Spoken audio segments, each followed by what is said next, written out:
Your Majesties, welcome back to the channel. Thank you so much for returning. Trust you and yourself well, and you loving yourself and others like always. Many thanks to all of you for the support to give to the channel. Thank you so much to our channel members, to our anonymous supporters, to all of you my esteemed subscribers. You're loved, celebrated, and of course appreciated. An Igbo king in Ghana, and Ghanaians are not happy about this Igbo king in their country. So there's something happening in Ghana that I want to brief you about, because a lot of people I think they are misunderstanding the cry of the Ghanaians. I think that is just it. Because it's like they are calling out Pan Africans who are doing so well, doing their job so well, and they are accusing them of being hypocrites. Because of course they are working for the unity of Africa, obviously. And to them, it's like saying that the Igbo king should not exist in Ghana is like working against the unity of Africa, which is not the case here. I think at this point as Africans, there are things we should understand now. Now, I'm bringing this here to brief you all, because some of you might not be aware of what is going on there in Ghana. There is this man in Ghana who, according to Ghanaians, he is moving with the high and mighty, even to the president of the nation.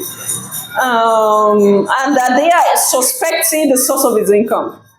Yeah, I think this is the main reason why Ghanaians are shouting, because the crime rates sometimes are increasing, and they are increasing because there are prominent people who are behind all these crimes committed, like trafficking, drug trafficking, human trafficking, prostitution, and the rest of them.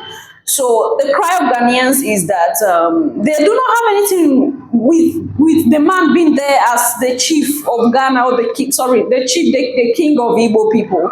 But what is the source of his money? Because he seemed to be so wealthy, he seemed to be so rich. And when they look back into what this particular tribe have done, now I'm not saying that evil is reserved to a particular tribe.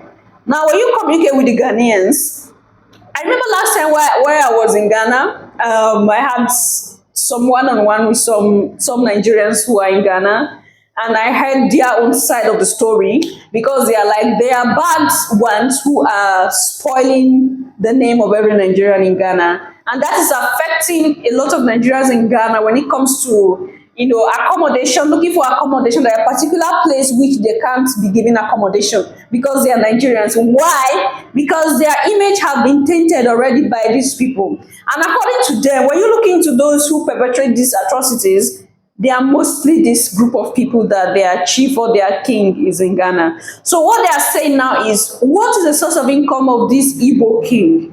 And a lot of Nigerians are misunderstanding. There's one thing with us Africans, we don't like the truth. We don't like the truth. Even over here, at the comment section of this video, you're going to see where Igbos will be so angry with Abigail at this point. Igbos from Nigeria will be so angry with Abigail at this point, because we are trying to point out what the wrong is. If you are being called out all the time for one particular crime or the other, if you are being called out for something that is not right, I think it is best if you change.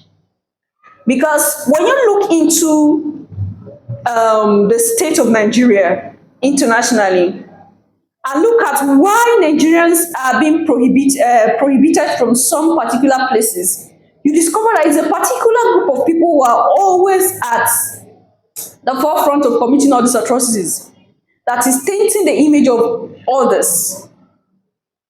Now, we are not here to blame any group. We are not here to blame any tribe. What we are here for is to see that we still look at ourselves, our brothers and sisters, correct each other in love, and see the progress of our nations as African people. This issue of not accepting our faults and always try to look for excuse for what we do, we have to throw that away as Africans. It's not just Africans. Sure, black people don't like it when you point out the evil that they do. You are looking for asking question, why is it that black people are not progressing? Africans are not succeeding more. The power we had before is like we've lost everything. This is the reason. We do not accept our faults. We do not accept our mistake. We always want to say we are the victim. We are the ones. Oh, this person is the one that did this to me. That person is the one that did this to me. But we have a hand in it. We are not looking into the evil that we ourselves do. No. And that is bad. That is bad, Your Majesties. Like I said, Ghanaians are not angry that there is an Igbo king who is a king of his own people. What they are saying is, this man is so powerful, so strong, and he is rising so fast. Who is he? Where is he coming from? What is his source of income? This is the cry of Ghanaians.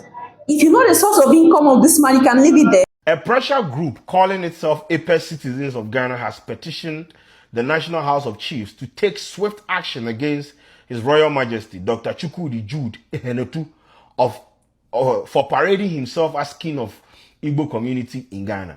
We'll build a village where we're gonna build the palace of Igbo there, a huge palace.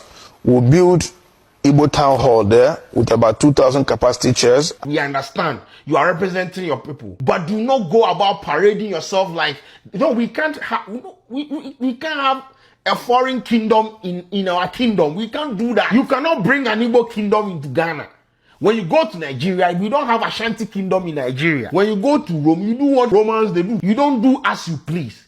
You don't impose kingdoms on the people. You don't install sub-chiefs. You don't create kingdoms and villages and create streets and name it after notable Nigerians and Igbos. You don't even harbor that idea. Just take care of your people and bounce. Now, 24 hours ago, I published this video about the Igbo king in Ghana on how most Ghanaians and myself feel about his activities in our country. And I'm speaking specifically about his involvement in our politics and chieftaincy activities in Ghana. I wanted to make sure he was reminded of his status living as a non-Ghanaian and therefore couldn't be enthroned as a king under any circumstance in our country. Then I started receiving calls from mostly Nigerians living overseas and in Nigeria on their reaction to my video. I want to summarize all they said in one page so I can also respond to what they said. So this is how it went. Cyrus, you got it all wrong on this one. We love your channel and your push for the unity of Africa, and especially your research works. But on this one, you totally missed it. I see. It is an Igbo thing we do all around the world for the purpose of uniting our people wherever we find ourselves and has no political ties to it. Please bear with me, ladies and gentlemen. I am just paraphrasing what they said. We, the Igbo people in Nigeria, therefore recognize such groups and chiefs, but disapprove of their interest in making it a political movement or associating it with the politics of the host country. They also said that's how we, the Igbo people, are able to bring our people under checks when it has to do with doing the right things in the countries where we live. Therefore, we have similar associations in other states in Nigeria and in every other part of Africa. This is coming from them. However, our true kings in Nigeria bears the title of Obi, as in the Obi of Onitsha, for instance. I hope I'm pronouncing it right. Those are the royalties we have and submit to, according to them.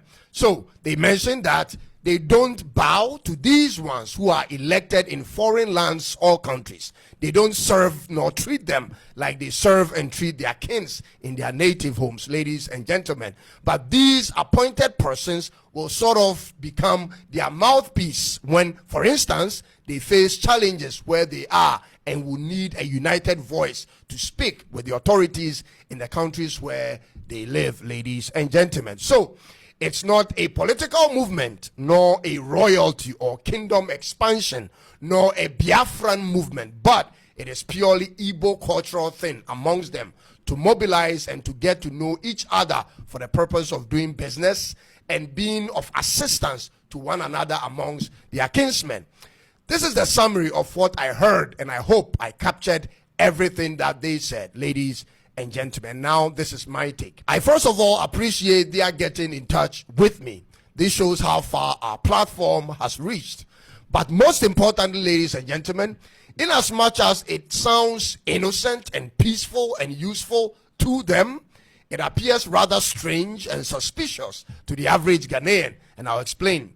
And I'm not saying this out of my own intuition alone, but from a collection of thoughts from Ghanaians in the comments, ladies and gentlemen.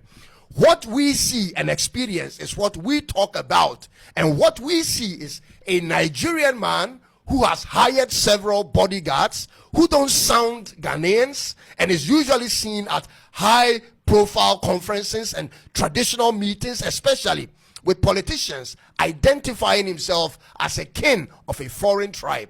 That is what we see. He is seen in photos with almost every important person of our land, from the head of the police service to the traditional heads, to chiefs, politicians, and even to the president.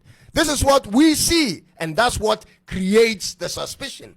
Now, the question then becomes, who is he, and why is he granted so much access as a foreigner in Ghana? What is his agenda and the agenda of the group that he heads?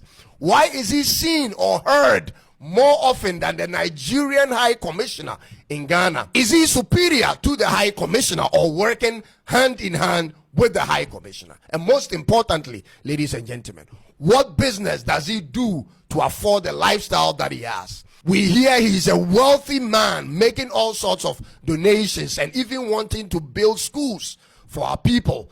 But what is his source of income? That is what people want to know. This is the curiosity on the minds of many Ghanaians due to the experiences we've had with the people from Nigeria over the years. We've had Nigerians live in our country who were very generous and helpful in the community, only to later discover they were in the business of transporting or kidnapping underage girls from their country to Ghana to engage in prostitution. These are facts. These types of stories are not just known in Ghana, but all around the world where Nigerians reside. Therefore, people who usually want to know the source of income of such people, ladies and gentlemen, these are legit questions anyone who is not used to these types of association by foreigners or groups must ask. Ladies and gentlemen, we have hundreds of thousands of Nigerians living in Ghana.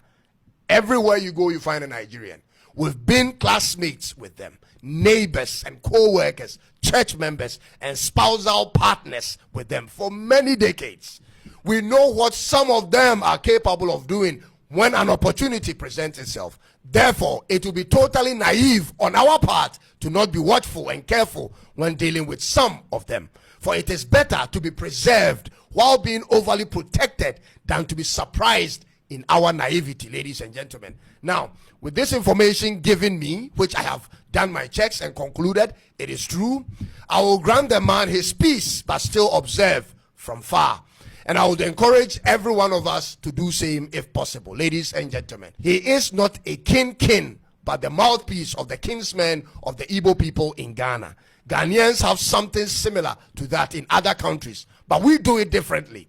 We may form an association in other countries with someone leading us, but not refer to him as a king. And we usually form a Ghanaian association and not a tribal one. In all the countries I've traveled to across the world, I've been in such meetings of an association of all Ghanaians from different tribes, but theirs is rather based on tribes alone, which is okay by me since that's what they want to do.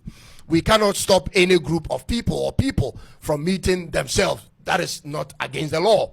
But this speaks more about the level of division in Nigeria. I don't think there is any country in the world more divided than Nigeria. Nothing comes close, ladies and gentlemen. They are either divided by tribal lines or by their politics or by religion. And their divide is very visible, ladies and gentlemen. And it is what it is. As Ghanaians, we will continue to embrace people and be hospitable in our reception to all people, whether from within Africa or from the diaspora. And we would expect others to reciprocate that. We would want all that live in our country to live by the laws and within the confines of our laws. We will protect our sovereignty and the peace we have at all times, so help us God. Ladies and gentlemen, thank you for taking time to watch and share this video.